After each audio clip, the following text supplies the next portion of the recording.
This is one of those videos where I'm not exactly sure how to go about it. It's not a subject I'm super comfortable talking about involving myself. I'm pretty sure in the past I've said that I have panic disorder and anxiety disorder. I went to a doctor and he confirmed that it's true, even though, you know, the continuous panic attacks should have been the answer right there.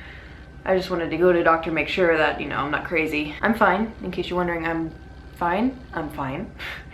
But the cause for my panic attacks, to give you an idea, I was not treated very well by a lot of people in my past, but I've forgiven them. I've moved on, but unfortunately my conscious, my like inside hasn't forgiven in a way. When I went to a therapist, she explained to me that the reason why I'm having panic attacks now is because my mind feels that I'm in a safe place, so I can feel the fear that I was experiencing when I was going through the mistreatment. Because at the time when I was going through all that stuff, I was like stone cold, dealt with the situation, never budged, never told anyone. I just dealt with it and just kind of put it all in a bottle. Now that I'm in a safe place, it's like my bottle is cracked and it's slowly leaking out. But sometimes it opens up completely, and that's when a panic attack happens. Because my mind is like, oh, you're safe. This is a good place to freak out. When I was like 20 to 22, I would have like 4 panic attacks a week. Sometimes it would be twice a day. Over the years, it got easier to control them, I guess. I would still feel the panic and anxiety, but I was better to keep it in and to control it, because I had a breathing exercise, I had a repeating exercise. Like I would start listing out where I am, where things are, what this is, people I know, and it would help keep me like grounded. Unfortunately, there's a flaw in that. Not only do I, you know, have panic disorder, I also have anxiety. And so when I am incredibly anxious, it makes me more susceptible to the panic attacks. It makes me less able to control the panic attacks inside. You may be wondering like why I'm telling you all this, but it's complicated, and I don't feel like I can ask anyone else because they don't know. I mean, I have friends that have anxiety and I have friends that have, you know, panic attacks, but they haven't gone through what I've gone through. And I was kind of hoping maybe, I hope you guys haven't been through something traumatizing, but if you have, I need reassurance or advice because I feel crazy and I'm super embarrassed, and I don't know, I'm turning to you.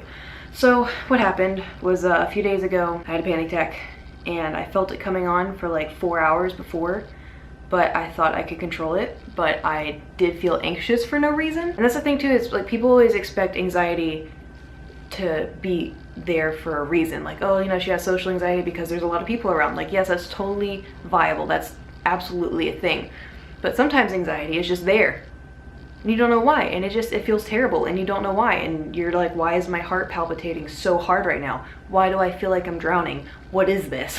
I know this is like such an overused word on the internet, and it's like a joke now, but there are triggers that I have. Oh god, it just sounds so weird now. But there are very few, and it's when there's like banging, like really loud banging on the wall or the floor or a table or a door. Like whenever there's just loud banging, it scares me like deep. Not just like a whoo, boo, whoa, spooky, but like an internally deep bad fear because of things that have happened. But there's that. There's also certain kind of smells that I want to say it's kind of like PTSD, but I don't think I have PTSD. But the smells thing is very rare, but if it happens, I can usually pick up on it and I'm okay, and I'm like, I need it out of here. But there's that. There's a certain kind of snoring. I know that's weird. It's mainly the banging, and there's yelling. Yelling is bad as well, but that's kind of a given. So anyway, like 3 days ago, I was feeling super, like even now I'm like, this makes me so nervous to talk about because I don't like it. I don't like talking about it, and I'm embarrassed, and it's stupid. But 3 days ago, I was feeling super anxious and we had friends over and I was trying to distract myself by like talking with friends, going downstairs, hanging out with people. It wasn't working and I felt super anxious, so I came upstairs like minding my own business, and then I felt the panic set in and I was like, okay, I can hold back, it's not gonna happen. But deep down I was like, it's gonna happen. You need to like go somewhere where no one will hear you and no one's gonna know. Just go through it, just go through it and you'll be okay. Just go through it, go through the motions. We've done this a million times, you'll be okay. So in my mind I was like, yeah, you're right. But since we had people over, I was worried that they would hear. The thing is, there's only been a handful of people that have seen me truly go into a panic attack, and the first 3 were very, very close friends of mine, but they didn't even know about my past. They just saw me start seizing. And the thing is, like with my panic attacks, it's not something as where I go quiet or I start crying. I don't really know how other people's panic attacks are, but mine consist of practically having, I don't have a seizure, but my body reacts like I'm having a seizure. There's like non-stop shakes, there's trembles, I fling my head back, my eyes roll into the back of my head, I hyperventilate. It's not good. And the first time it happened in front of somebody that I knew was the 3 people, and I blacked out when that happened. That's never happened before. I've never blacked out during a panic attack, but I blacked out when I started to come to. 2 of them were holding my hands and the other one was about to call my mom, who also doesn't know this happens. I don't tell anyone. I'm the kind of person that kind of like deals with things herself.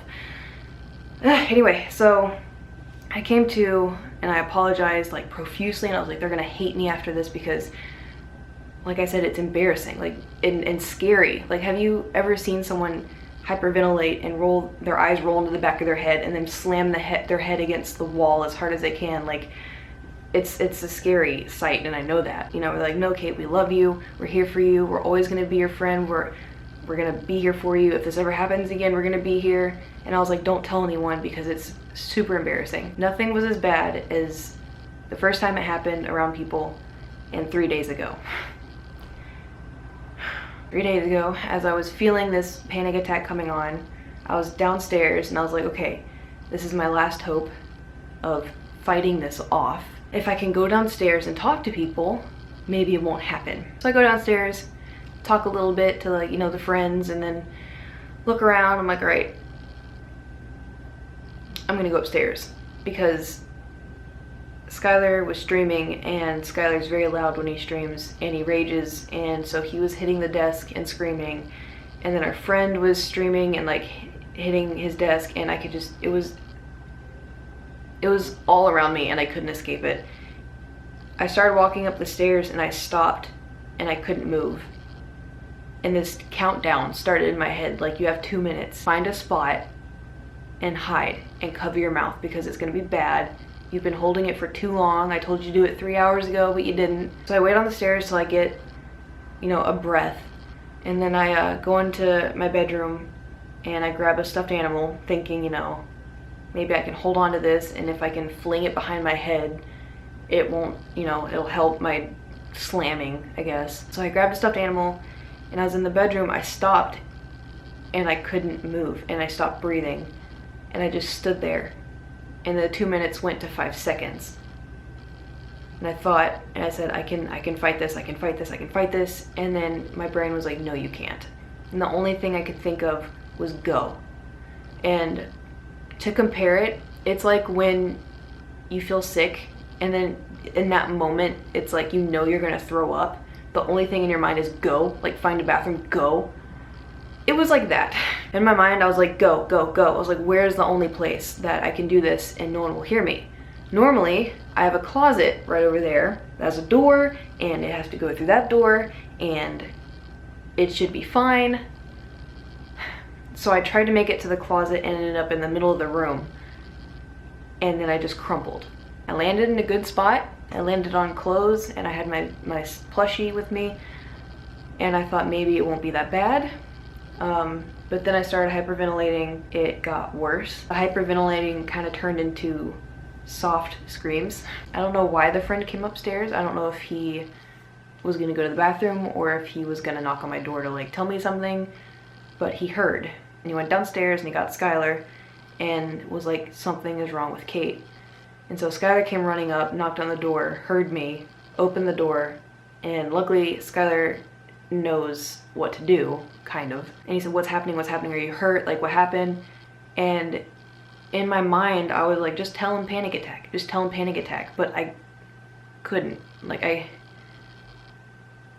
I couldn't breathe, but I was hyperventilating, and I couldn't move, but my whole body was trembling. Like, it was it was bad. But I managed to like stutter panic attack, and he just sat down with me until it passed. But I don't know, it's not, I hate having this happen when people are around, because I want to say it makes me feel weak, but it doesn't. And like, I don't want to traumatize people with my panic attacks. After like what felt like years, it's probably like 20 minutes, it passed, and there was tears and snot everywhere.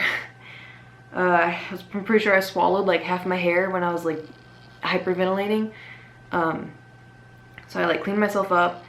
Skylar went down and was like, hey man, like thanks for telling me, you know, that something was wrong. So then I go downstairs and the person's like, what the hell just happened? And I felt humiliated. And I know like the person didn't mean it in that way, like he was probably scared out of his mind. I just felt humiliated because like I feel like I'm so vulnerable and weak when I'm in that, and I can't control that. But not only that, but somehow friends of friends have heard about what happened, and now they're all asking Skylar to ask me if I'm okay. It's just embarrassing, and like I don't know what to do. Like, do I not make friends anymore? Do I stay in my room all the time? Like, I feel if I tell people like, oh yeah, I get panic attacks. One, people don't take that as serious anymore because everyone has panic attacks. You know, it's 2018. Like, everyone has this, everyone has that. You know, it's like back in the day when we were kids and it's like, oh yeah, I have ADD. Yeah, well, I have ADHD. Like, that was like the thing to have. Now it's, you know, anxiety and it's panic attacks. But people, there's people out there that actually have it, and I just don't want people to treat me differently or to look at me differently or think of me poorly, I guess, because I have this. I've never been medicated for anything. I was going to get medicated for anxiety, but I've been doing surprisingly really well with it lately, despite what just happened. I figured out with my anxiety that I take things at my own pace. So if I feel like going to a party where there's a lot of people I don't know, if I feel like it, I'll give it a go. But the moment I feel uncomfortable, I'm gonna leave. If I feel like going to the grocery store, I will. If I don't, it's okay. I can just order food and have it delivered to me, no problem. Or I can go ask Skylar to get it, and it's not that big of a deal. I've learned with anxiety to take things as my body tells me and as my mind tells me, and it's gotten a lot easier rather than just forcing myself and be like, oh, I don't want to let people down. Screw that. Don't let yourself down. Like, if you don't feel comfortable doing something, don't do it. That's the thing, is like, I don't think I can get medicated for having panic attacks. I don't know what to do. Like, that's why I'm making this video, because I want to ask you guys, like, do you have any advice for me? Like, do you deal with this? Do you have a family member that deals with this? Do you have a friend that deals with this? And I know like some people are gonna be like, just tell the people that, you know, you go through this. And I'm sure if they're your real friend, they'll understand. And I get that, and I've told a lot of friends about it that I feel like they're close to me, but they don't understand how intense things are, like how intense it gets, because every time someone's seen it happen like that bad, they just look at me bad. What do I do? I have no idea. Usually I'm pretty good at hiding. I hide in my closet and let it happen. And then when it happens, I take a few breaths and it's done. We're good. Like, I honestly don't even know what I'm supposed to do at this point. Do I just not have friends? I'm gonna go, but I hope you guys have a fantastic day, and I will see you potentially tomorrow. It depends. My little brother's visiting right now. That's why I haven't been able to do anything. Sorry, but I'm gonna go. I'll see you guys later. Goodbye!